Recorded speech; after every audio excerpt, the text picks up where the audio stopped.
Est-ce que vous nous expliquez en quelque sorte pourquoi vous voulez enlever le franc CFA? On veut, c'est pas seulement le franc CFA, c'est les bases militaires, c'est pas seulement le franc CFA, c'est les entreprises totales, c'est pas seulement le franc CFA, c'est la France-Afrique en général. On veut enlever tout ça parce que, madame, je pense que vous qui me posez la question, vous pensez comme moi que nous sommes des humains à part entière. Cheikh Anta a même prouvé qu'on était plus humain, par plus humain, ce n'est pas un acte de racisme, mais par plus humain, je vais dire, premier dans l'humanité. On est les premiers en tout. Si c'était une classe, j'allais dire qu'on a pris la première place. On a inventé la science des mathématiques, on a inventé l'écriture, on a inventé de par les hiéroglyphes, on a inventé la philosophie, on a inventé les pyramides, on a inventé la société.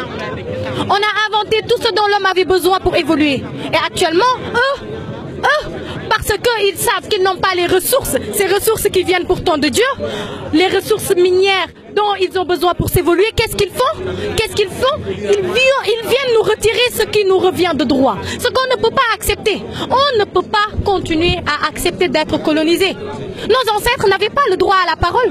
Moi aujourd'hui, je peux me mettre devant 1000 personnes et dire ce que je pense. Nos ancêtres avaient le droit de se taire et de travailler dans les plantations. Si aujourd'hui, on dit que Kocc Barma n'est pas un philosophe, alors que celui qu'on dit être le père de la philosophie n'a jamais rien écrit, c'est des questions que la jeunesse d'aujourd'hui doit régler. Si aujourd'hui on traite l'Afrique de barbare, alors que ni Hitler ni Napoléon n'est africain, c'est des questions que nous, la jeunesse d'aujourd'hui, on a le devoir de régler. Raison pour laquelle on ne peut pas rester chez nous, on ne peut pas rester à manger et à boire comme ils le veulent, nègre, ventre plein, nègre content, non. Libération accomplie, nègre d'aujourd'hui content. Si vous avez un message à passer aux Africains en général et Sénégalais en particulier, ce serait quoi? Ce serait d'abord de leur dire qu'ils ne sont pas en train de trahir leur mission et ça se voit.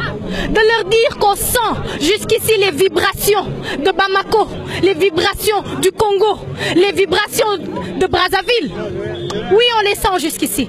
De leur dire que cette terre-mère-là, pour laquelle ils se battent, en vaut la peine. Parce que cette terre-mère-là nous a donné là où habiter. Cette terre-mère-là ne nous a pas seulement donné le droit à la vie, mais a donné à toute l'humanité ce droit-là d'exister. Nous sommes contents de ces gens-là. À ceux qui pensent que des manifestations ont échoué parce qu'ils sont 20 ou 30 personnes, nous on en a réuni près de 300 un peu partout dans le monde. 300 un peu partout dans le monde, ça fait des millions d'Africains qui se lèvent pour dire non.